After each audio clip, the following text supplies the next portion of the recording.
Desde Petro siendo el interlocutor que calla a los demás asistentes y quiere tener la última palabra, USAID no puede pagar nuestros funcionarios o lo que lo reemplace. pasando por los gestos de inconformidad de los ministros cuando escuchan a Gustavo Petro, Porque nuestra aduana debe ser de nacionales colombianos, con dinero.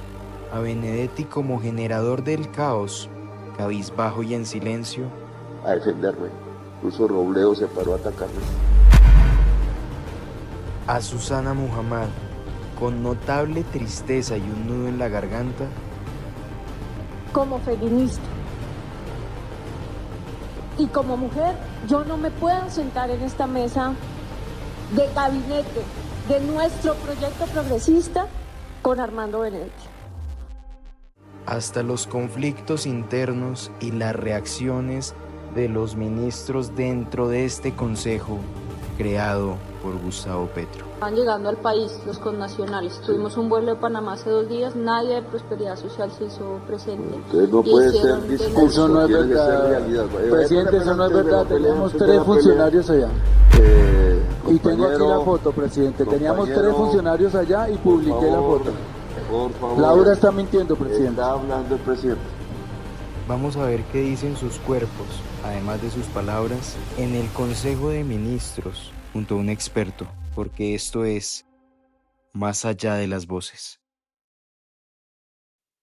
Después del análisis del lenguaje no verbal de Laura Sarabia en la posesión como canciller, nos dimos cuenta que Petro no mencionó a Dios en el juramento a la bandera y asignación de cargo. Esto constituye además un fallo en una costumbre y por eso una abogada se comunicó conmigo para decirme que esta asignación de cargo no es válida.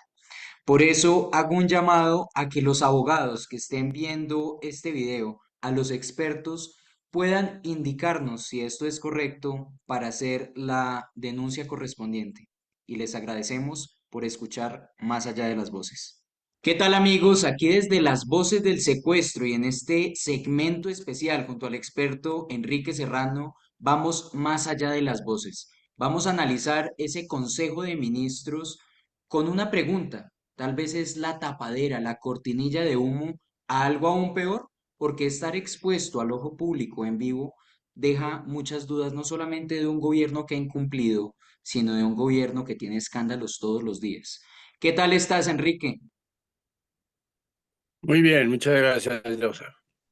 Enrique, tenemos mucha tela que cortar hoy con todo lo que ha pasado. Susana Muhammad peleándole, incluso metiendo temas de feminismo en la discusión que tuvo con Petro, Petro respondiéndole, Gustavo Bolívar diciéndole que lo amaba, Benedetti con la cabeza baja mucho tiempo en la reunión, Laura Sarabia también en una discusión, todo un enfrentamiento y Petro diciendo que además de todo era un gobierno que estaba incumpliendo, porque lo mencionó en uno de estos cortos que vamos a analizar contigo.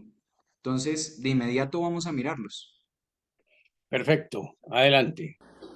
Y fue el primero en apoyarme en el Congreso, en la comisión primera, en mi campaña presidencial, que todo el mundo dijo, no, no, ¿por qué no? Porque cada ser humano tiene algo que vale. Aunque él no lo cree, no se ha dado cuenta, Benedetti tiene un toque de Jaime Bateman, que es la magia. No es lo mismo un cachaco haciendo política que un costeño haciendo política.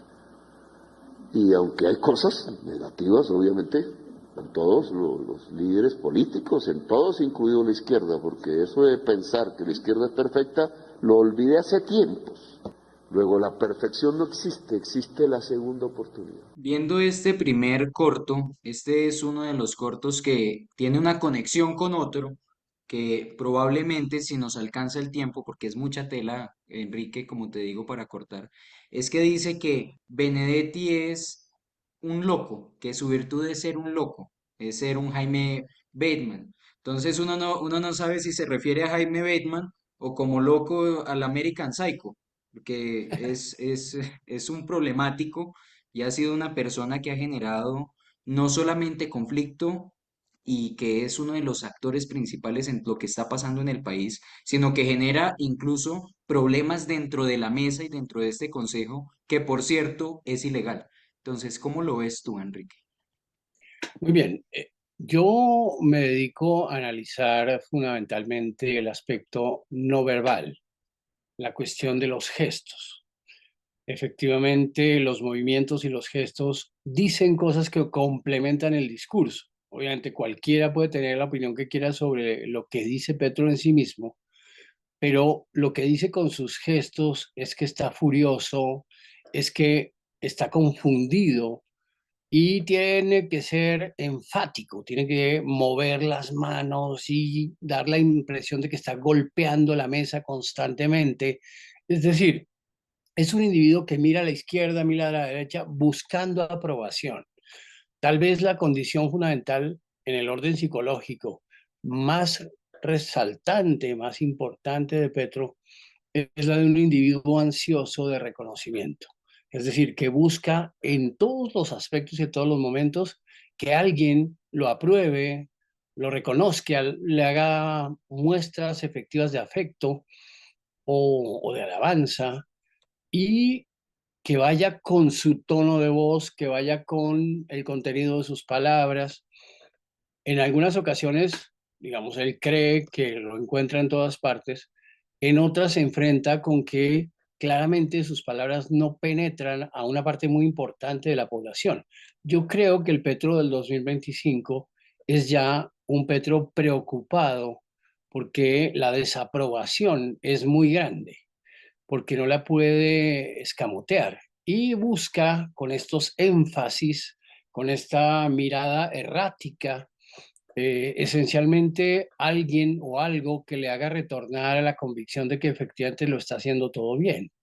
Es un sujeto que cree que dice todo lo correcto, es un sujeto que cree que dice lo que la gente necesita y que hace todo bien, pero está asombrado, está deslumbrado por el hecho de que haya una oposición, primero a juicio de él perversa, pero sobre todo grande, es decir, que haya una desaprobación pública a su figura, a su manera de actuar, a sus reacciones, al tono de su voz, etcétera.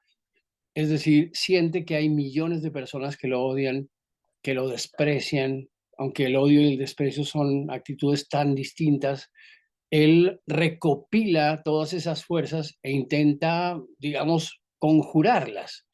Ese ejercicio constante que caracteriza la mirada, la recurrencia de los movimientos de las manos, el uso del lápiz, todas esas cosas están, digamos, demostrando que él solo no se siente suficientemente fuerte y que lo que dice pareciera que no convenciera sino a una pequeña parte, incluso a un pequeño grupo de sus... El tiempo no perdona lo que a tiempo no se hace. Por eso comparta este video, deje su me gusta y suscríbase, para que todos podamos escuchar la voz de los que defienden la libertad. Hay una cosa que podríamos de pronto analizar y es que yo primero te quisiera hacer la pregunta de ¿cuál es ese gesto que muestra la preocupación en Petro? ¿Es ansiedad que tiene? ¿O la mirada o qué? Yo creo que hay varios gestos que están marcando su ansiedad. Mover la mirada a la izquierda, a la derecha, estar constantemente buscando un centro o un eje, es una sensación de estar, digamos, en una especie de base líquida, por usar una metáfora. Él no se siente en una base sólida. Él no siente que pueda hablar con la convicción radical, por ejemplo, ya que hablábamos de la semana pasada, con la que habla brutalmente Donald Trump. Es decir, hemos visto a individuos que tienen una actitud firme, segura, la voz y los movimientos de Marco Rubio. En general, incluso si uno mira a los presentadores de televisión, a los individuos que están acostumbrados a hablar de un modo recurrente en los medios, dan la sensación de que lo que dicen es cierto y creíble y no están buscando reconocimiento. En cambio, el mover la Sí, cabeza de un modo tan, digamos, frenético, el hecho de hacer gestos violentos, porque al fin y al cabo todo esto es interpretado como gestos violentos, eso marca el temperamento político y la imagen pública de Petro desde hace muchos años y ahora está en una crisis, está en un momento de particular inestabilidad y lo revelan sus movimientos, lo revela ese tono resentido, digamos, furioso, contenido, pero de reproche muy poderoso que hay en su voz. Enrique, y por ejemplo, ¿qué pasa cuando vemos a Petro diciendo que Benedetti es la magia y empieza a ser así? Que hay un gesto que es curioso, ¿no? Porque tal vez en un contexto colombiano, hacer este gesto es referirse a plata, no a magia. Y ¿Por qué claro, lo hace?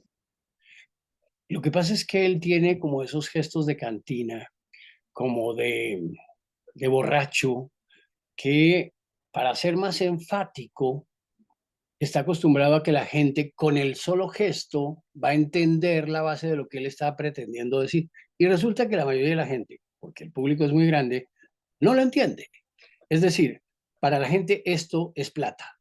Y Benedetti está ligado a dinero ilegal. Problema de Benedetti, plata. la imagen pública que tiene, un día haremos un análisis de Benedetti, es la de un sujeto vividor, sin escrúpulos, absolutamente dado a placeres desmesurados, a expresiones desmesuradas, a acuerdos ilegales, a complicidad. Es decir, es un individuo que incluso supera la frontera de la venalidad. Esa condición lo ha marcado públicamente desde hace muchos años y eso no ha cambiado. Lo mismo que pasa con Petro, que Petro refleja una especie de furia contenida contra sus enemigos, es decir, su programa en el orden no verbal y en el orden verbal y en la acción es una venganza. Vamos a vengarnos de todos aquellos que ahora que yo soy presidente no me han querido obedecer, no me han querido parar bolas, no me han querido, digamos, poner en el prurito de los profetas, porque en muchos aspectos, y esto es interesante, Petro representa una especie de profeta público que adelanta grandes verdades, que, digamos, con su verbo mm, alucinado en buena medida, pareciera como adentrarse en instancias metafísicas.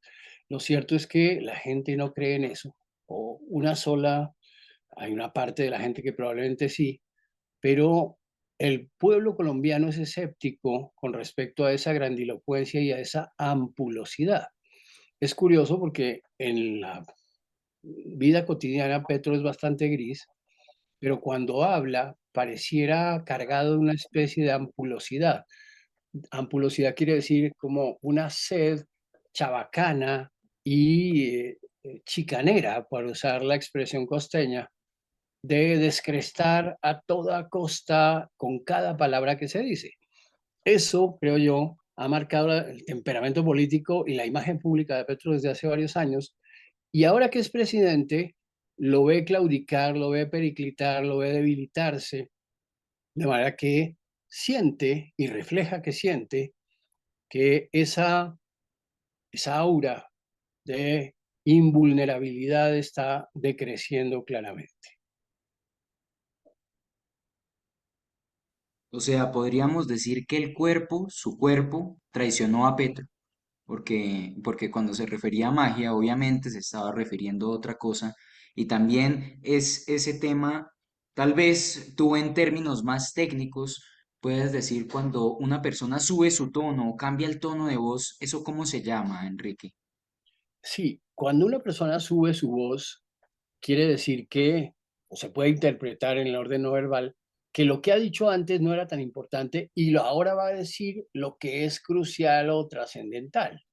Pero como es una retahíla más o menos circular, porque el lenguaje de Petro es bastante circular, viene más de lo mismo, acusar.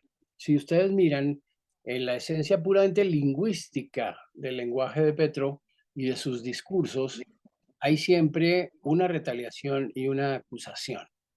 Hay unos buenos Siempre tiene un y hay unos enemigo. malos. Siempre Siempre usa el tiene un enemigo. mismo recurso de acusador, incluso lo usaba como senador de manera recurrente. Él es como el gran prosecutor, como dicen los gringos, el gran acusador, el gran, digamos, un moralista de la talla de los inquisidores medievales, que tenía la razón y que no dudaba sobre la culpabilidad inmediata de aquellos que estaba acusando. Esa manera de proceder es extraña en Colombia. La verdad es que Colombia no es un país muy dado a esa ampulosidad. Aquí esa gente suele quedar muy mal porque acusa, probablemente en vano y de un modo muy crudo, y la gente no quiere ser acusada. Entonces, el recurso de Petro es volver abstracta la acusación y convertir a los buenos, es decir, él y sus seguidores, en la vitrina moral, en la especie de fachada de la imperturbabilidad y de la perfección, cosa que todos sabemos que es falsa. Entonces, lo que yo digo es que lo no verbal está reflejando en estos meses a un individuo que se siente profundamente amargado porque el respaldo y el reconocimiento que él anhelaba tener en 2025 son mucho más débiles de lo que tenía en expectativa. Enrique, de inmediato hablemos entonces, o bueno, más bien analicemos el corto donde Petro habla de Ecopetrol. Listo.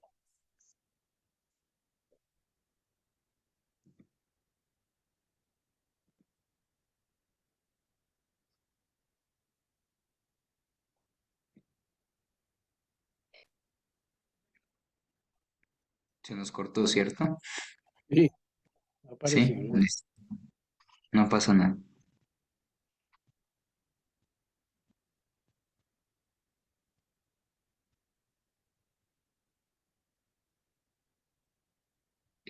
Listo.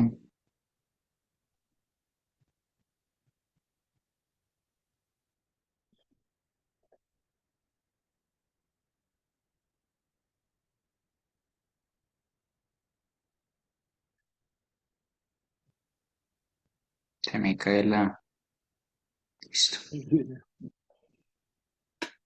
Aquí ya compartir. El Tiempo saca un titular que dice, hoy en primera página, que dice Ecopetrol mantendrá las operaciones de fracking en Estados Unidos hasta el 2026. ¿Qué quiere decir eso, ministro? Si nosotros estamos contra el fracking. ¿Por qué estamos contra el fracking? Porque es la muerte de la naturaleza y la muerte de la humanidad. Y yo quiero que se venda esa operación para invertirlo en energías limpias en Colombia. Que se discuta técnicamente, económicamente, pero no puede ser que nosotros estemos por la muerte y no por la vida, no en este gobierno. Claro, si el pueblo quiere votar por la muerte en el 2026, pues se le respeta. Quizá no nos dejemos matar, es lo único que... Vemos a Armando Benedetti como un niño regañado, ¿no? Como cuando le están Sí, dando el sermón a alguien en la casa y está solamente escuchando.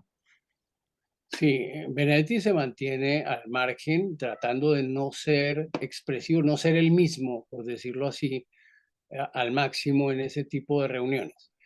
Y Petro mueve la cabeza como si él fuera el primero en aprobar lo que está diciendo. Y además, tan vuelve al movimiento de la mesa, a esa especie de furia contenida que supone el hecho de que está moralizando. Ese es el tono general con el que Petro llegó a la presidencia y el que ha marcado su discurso. Es decir, yo tengo la razón, yo soy el moral y el que tiene los grandes argumentos, el que verdaderamente avisora el futuro de la humanidad y de Colombia. Y los demás se empeñan en seguir siendo tercos, digamos, escuchas pasivos o perversos de una manera distinta de pensar. Entonces, esa reafirmación con la cabeza, esa idea de estar como rebotando que caracteriza los movimientos de Petro, pues ha venido marcando su discurso y para alguna gente esa manera de pensar es muy enfática, incluso, digamos, digna de encomio, digna de reconocimiento. En cambio, los enemigos, que son además la mayoría, todos tenemos actitudes no verbales y todos podemos ser juzgados desde la perspectiva no verbal. Y se nos va a notar lo que escondemos y digamos lo que sutilmente se expresa a través de lo no verbal. Pero a mí me llama la atención y esto es muy interesante, que hayamos elegido a un presidente que prácticamente no tiene un solo gesto amable, no tiene una sonrisa, no tiene un cambio, incluso el tono de la voz. A veces trata de hacer algunos chistes, algunas cosas, pero son cifrados, son en clave para los que le entienden el chiste, como si él estuviera resignado a que nadie va a interpretar de manera plena la totalidad de lo que tiene que decir, porque él se siente de los buenos, de una especie de minoría escogida y lúcida, y el resto son unos brutos. Entonces, eso queda muy evidenciado en su manera rabiosa de actuar y en su manera rabiosa de hablar. Creo que incluso el tono de la voz y todo trata de modelarlo y de modularlo para que no deje al descubierto de modo muy explícito esta condición tan problemática de un sujeto que se despierta todos los días con la convicción de que no le están poniendo cuidado, no está llegando, no está penetrando la razón extrema que él lleva consigo. Él es una especie de superdotado, es un ser extraordinario que es mal comprendido. Esa es, a mi juicio, la mayor, eh, digamos, la mayor expresión no verbal que caracteriza el lenguaje de Gustavo Petro en todos los discursos, incluso en Naciones Unidas y en otros muchos lugares del mundo, la idea de que no me están oyendo bien, no me están entendiendo bien, no porque yo no me esté expresando de manera cabal, sino porque ustedes no tienen la capacidad de entender ese problema. Es el Entonces, líder incomprendido. sí, Eh, exacto. Eso es lo que Y él yo también creo quiere que dar a eso, ver, ¿no? eso es un problema más antiguo y más hondo desde su misma infancia, pero no vamos a analizar este asunto. En todo caso, toda la vida ha sentido que él tiene la última palabra, pero que esa última palabra es malinterpretada por la mayoría, o por lo menos por la gente vulgar, por decirlo así. Él se siente una suerte de aristócrata del pensamiento y lo refleja de manera enfática en su comportamiento no verbal. Pues Enrique, con un análisis de el Mesías incomprendido que se cree Petro, vamos a analizar el próximo corto para poder entender un poco mejor a lo que estás refiriéndote, que creo que vamos a hacer énfasis en eso.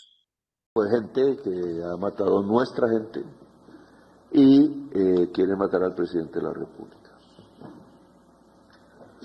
Y ya se descubrió un dron en el aeropuerto volando a 2 metros. ¡En Catam! Y se estrelló por casualidad con un avión de Avianca y supimos. Ahora sabemos que no es un cuento, yo tenía mi temor, pero es una verdad. ¿Quién puso al fiscal Burgos al frente del caso de el asesinato del fiscal Pérez? Pues fue su jefe. Y entonces, ¿por qué no querían que cambiáramos la cúpula de la fiscalía? Por algo raro. Porque si es lo que dice la norma, usted estuvo en la terna, yo no conozco. Aprovechando, Enrique, tu conocimiento, yo tengo algunas preguntas antes de analizar a Petro, un poco más a profundidad cuando él alza la voz y hace todos estos gestos, o que por ejemplo habla del avión y dice ¡Catán! Y grita. para hacer énfasis en eso, tal vez es humor, pero hay un gesto que tienen muchos ministros y es esto que es como el aburrimiento de Mm, estar, este man que va sí, a decir. Y hay otro gesto y es que se tapan la boca. Y hay algunos ministros que están tapándose la boca con la mano. ¿Qué significa esto? Y después analizamos a Petro. muy bien. La verdad es que como el público es tan pasivo en esa reunión, en este caso el Consejo de Ministros, pues los movimientos del público son nerviosos, porque no saben cuándo va a empezar a hablar y cuándo va a terminar de hablar. Pareciera que hablara por ráfagas y ráfagas, entonces unos 15 segundos, luego 30 segundos, luego un minuto, y lo hace de manera intempestiva, de modo que uno no sabe si le está dando la palabra o no. Este gesto es no sé qué decir y no sé cuándo responder. Estoy, digamos, atento, estoy alerta, pero esto quiere decir que probablemente lo que diga no sea conveniente. Petro crea en todos sus ministros ese ambiente de inhibición. Eso es lo que se llama un ambiente inhibitorio y se caracteriza por la idea de que él siempre tiene la razón y es el que preside todo.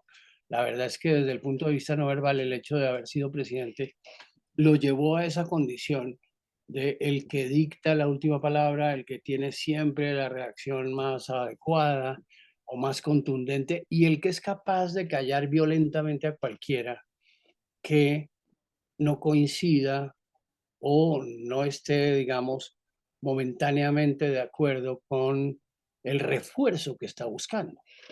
Es como un niño eh, adolescente o preadolescente que está buscando constantemente aprobación, pero la aprobación no llega en la misma dosis y pues los ministros tienen cada uno su opinión, muchas veces discordante con la de Petro, o habrían expresado lo mismo de otra manera.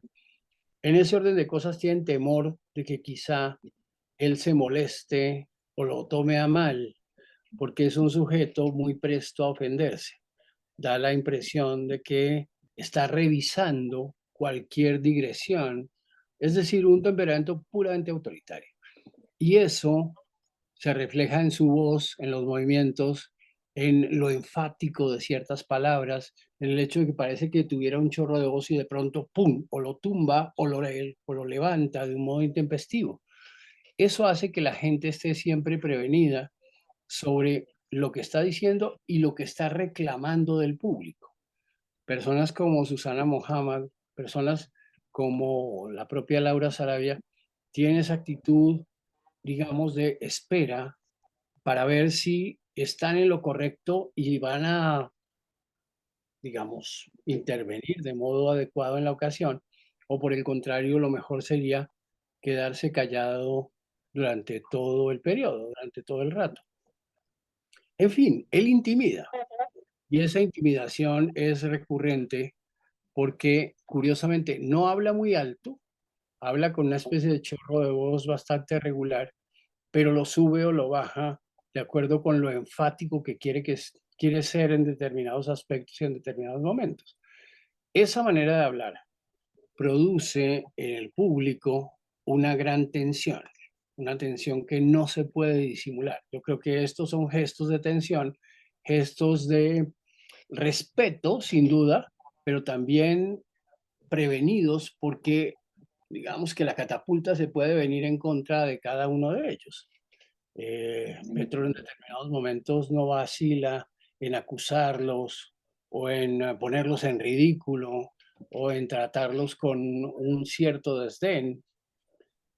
Y en otros momentos, en cambio, los exalta. Ese tratamiento de garrote y zanahoria, pues, es muy universal. Lo usan muchas personas, lo usa Trump, lo usa mucha gente, pero en su discurso produce una sensación de inquietud, ya no solo sobre el contenido del discurso, sino sobre las reacciones no verbales que acompañen por aprobación o por reprobación lo que está diciendo. Enrique, esto pareciera que es la estrategia de Petro, ¿no? Ese lo mencionaste muy bien, creo que es muy gráfico para poder entenderlo, zanahoria garrote, para que ellos estén cohibidos, es esa cohibición que ellos tienen a la hora de hablar, porque no saben si lo que, como se está expresando, él de ellos va a ser bueno, va a ser malo, va a ser un ataque o va a ser una defensa. Entonces, de pronto, para clarificar esto, tenemos otro corto donde podemos tal vez analizar el contexto, el panorama de los otros ministros. Usted tomó una decisión muy audaz, incluso arriesgada, y fue transmitir este Consejo de Ministros en un gesto que yo valoro por su capacidad de transparencia y de comunicación con la opinión pública, pero que seguramente tenemos que revisar en su metodología para que esta comunicación con el pueblo colombiano sea asertiva y tenga resultados y conclusiones. Este gabinete, que yo empiezo a conocer hace pocos días. Yo no quiero teatro, aquí es la verdad. Este gabinete, presidente, es un gabinete valiente. No quiero teatro, quiero la verdad. Sí. Lo Ahí que, hay sí. una prueba, digamos, flagrante de lo que acabo de decir. No solo interrumpe al individuo, sino que mueve la mano. Es decir, casi que es una reprobación abierta, que por supuesto no se manifiesta físicamente, pero que tiene esa perspectiva no verbal de usted no está diciendo lo que yo espero. Está hablando a un ritmo, parece muy lento, produce la sensación de aburrimiento. Y eso que el auditorio, porque lo que sí es muy claro en este gabinete grabado, es que Petro está mucho más pendiente del público afuera que de sus ministros. En buena medida está haciendo una representación para millones de personas que él sabe será objeto de cuidadosa reprobación. En este caso nosotros somos los intrusos en su reunión y él vigila a cada uno de los que hablan. Y en este caso le pareció que este señor Jorge Enrique Rojas habla mucho y no dice nada. Entonces lo calla de un modo agresivo, pues haciéndole una anotación sardónica y grosera en la que le dice que está hablando paja, que no está diciendo lo que él espera que se diga. Es muy probable que a mucha gente la trate así, tanto en la esfera privada como en la Además esfera que pública. hay una cosa, Enrique, perdóname interrumpirte, pero Jorge Rojas renunció después de esta grabación. Bueno, eso fue en vivo realmente, de esta transmisión de este Consejo de Ministros. O sea, él renunció después de esto. Por esa misma capacidad de ser autoritario, que no es ni siquiera una capacidad porque no lo podemos ver como una virtud, sino una característica que es Hmm. tiránica a la hora de hablar. Sí, yo creo que mucha gente, y en eso Petro no es la excepción, mucha gente tiene ese tono inquisitivo cuando habla o cuando exige que se diga más o menos lo que él espera que se diga. Ese es el problema con Petro, es sumamente impaciente y quiere un mundo perfecto, pero hecho a su medida y a su manera. Entonces, obviamente el único mundo que le sirve es el de la aprobación y del elogio. Los que lo elogian saben llevarle la corriente, pero en cambio los que hablan de un modo muy enrevesado técnico o que hablan de cosas que a él no le parecen o que no refuerzan lo que está pretendiendo decir, son tratados con extrema dureza. Eso no me extraña, pues, que el señor Rojas haya renunciado, o por lo menos que se haya sentido claramente agredido por ese tratamiento tan brutal que le asignó en esa reunión.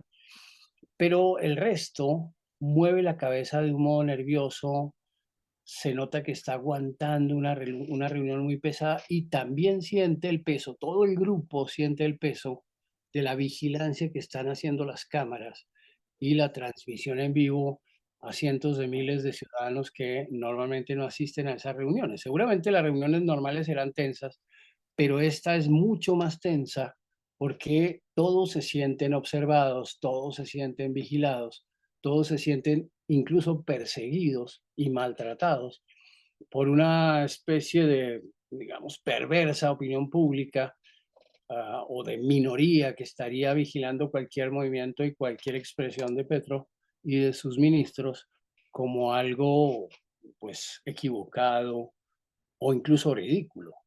Esa es la carga, por decirlo así, que está reflejando toda la reunión. Veamos entonces uno de los momentos de pronto que es el inicio del caos que mucha gente se ha burlado de esto y que le ha dicho la casa estudio, ¿no? Refiriéndose a la casa de los famosos, porque esto es el reality show de Petro, de Gustavo Petro, en la casa de Nariño. Entonces, inicia cuando Gustavo Bolívar está en desacuerdo, Francia Márquez también, por el nombramiento de Benedetti, junto a otros ministros que han dicho, este es uno de los que ha promulgado el caos, el problema y la corrupción dentro del gobierno. Entonces, vamos a ver ahora a Gustavo Bolívar, cómo se ha referido a esto y hagamos el análisis de él. ¿Y cuál es la reacción del público, que es el Consejo de Ministros en ese momento? Ya solidarizarme con mis compañeras, con Francia y con Susana, en esa difícil posición que han adoptado, que yo adopté casi que desde que entré a la política, y sé que no es, puede sonar un poco radical o un poco sectario, pero a mí me invitaron a hacer un cambio en este país y he sacrificado todo, el ingreso, he bajado mi capital un poconón de veces, mi tranquilidad, se meten con mis hijos, me matonean a mis hijos que nunca se han metido en nada ni con nadie. Mis hijos no han tenido nunca un contrato con el Estado, ningún familiar mío, ni un empleo siquiera. Sin embargo, he sacrificado todo eso y por eso yo quiero apostarle al cambio real. Sí, presidente, no, solidarizarme con mis dos compañeras en el sentido de que tanto Laura como Armando Benedetti, a pesar de que han sido importantes en este proyecto, deberían ocupar otros cargos menos importantes para nosotros en este proyecto, presidente. Muchas gracias. No me baje a la mujer ni al hombre. Entonces, Como decías, Enrique, Petro siempre tiene la última palabra, ¿no? Incluso después de cada intervención, él hace un comentario. Siempre Sí. tiene la última palabra. ¿Cuál es el análisis que puedes hacerle tú a Gustavo Bolívar? Gustavo Bolívar obviamente tiene una personalidad muy distinta a la de Petro. Es el clásico yes man, es decir, es un individuo mucho más emotivo, incluso más primitivo, porque contiene menos sus palabras y sus expresiones. Y en buena medida es una especie de cámara lúcida porque refleja más íntimamente y más emotivamente lo que los demás hábilmente esconden. Gustavo Bolívar muestra una adhesión irracional, absoluta, incontrovertible, ya no solo por Petro, sino por lo que representa su proyecto, incluso por el triunfo que evidentemente han obtenido. Esa circunstancia lo hace actuar, digamos, impulsivamente. Por eso la mirada baja y sube. Lo que decía yo la vez pasada de buscando aprobación, la mirada siempre se mantiene en una condición en la que elabora el pensamiento. En cambio, en Gustavo Bolívar están unos giros a ver si hay un clima de aprobación o no. Es un individuo típico de una organización, digamos, delictiva, o tiene por lo menos esa connotación de alguien que estaría dispuesto a hacer lo que fuera por su jefe. Obviamente no digo que lo haga de una manera y constantemente está hablando de sí mismo como alguien que se excusa y que está actuando de un modo más sincero, más apasionado, digamos, más comprometido. Y en ese sentido, si él fuera el presidente, si él fuera el líder del asunto, muy probablemente explotaría de un modo más frecuente o recurrente. Por ejemplo, si hiciéramos un análisis de Hugo Chávez se parece más a Gustavo Bolívar que a Gustavo Petro. Es decir, un Son mucho individuo que más viscerales. públicamente, sí, de un modo más visceral, de un modo más difícil de esconder. ¿Qué es lo que está intentando hacer y no logra Armando Benedetti, que también es un personaje dicharachero y explosivo? Digamos, pura emoción. Pero el secreto de su carisma, el de Bolívar y el de Benedetti, es ese, que son capaces de apostar fidelidad sincera por su líder, cosa que el propio líder no hace por ellos. Es decir, si las circunstancias se pusieran muy difíciles, los dejaría abandonados. En cambio, ellos se abrazan, incluso declaran su amor en público, sabiendo que eso los somete a la picota, al escarnio y al ridículo. No temen el escarnio y el ridículo, como en las grabaciones que se hicieron a comienzos del año 2024, en las que de manera tan sincera Armando Benedetti expresaba sus sentimientos, como las que incluso tuvo su propio hijo, Nicolás Petro, con respecto a las acusaciones de que fue objeto y al, pues, al emplazamiento de las autoridades. En todo caso, Petro es un sujeto que se contiene, Bolívar no, Benedetti no. Una de las razones que yo creo que adscriben desde el punto de vista no verbal la, el respeto y casi la servidumbre que tiene por Laura Sarabia es porque Laura Sarabia oculta bien sus sentimientos, de un modo incluso mejor que los que el propio Petro no logra disimular del todo. Ella parece mucho más hierática, ella parece mucho más fría, especialmente en los momentos dramáticos.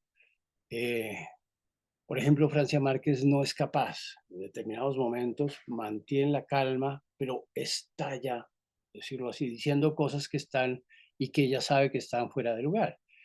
Lo mismo pasa con Gustavo Bolívar, lo mismo pasa con la mayoría de los seguidores muy apasionados, muy, digamos, declarados y fieles del proyecto de Petro. Incluso el Claro, hablar que de tienen un amor ferviente. sí, es curioso porque Gustavo Bolívar habla como se hablaba en el 2022, cuando la cosa iba a empezar, cuando se prometía el cambio. Hoy vivimos un total desarraigo con respecto al cambio. Es una idea que ya está gastada, públicamente gastada. Es decir, la gente que sigue creyendo en el cambio, tal como se expresaba y se postulaba en 2022, o es demasiado ingenua o está intentando negar las evidencias absolutas de que ese cambio se produjo, pero para mal, para llevar incluso el malestar a la población, porque es que se está hablando a millones de personas. Entonces, es normal que una proporción muy alta de la población sea escéptica y mire incluso con rabia, con resentimiento lo que se está diciendo en esta reunión. Pues ya que mencionaste a Francia Márquez, vamos a evidenciar lo que dice ella en un corto donde vemos que ella se contiene. El tiempo no perdona lo que a tiempo no se hace.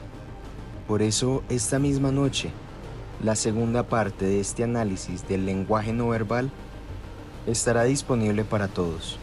Esté atento, porque este es un análisis más allá de las voces.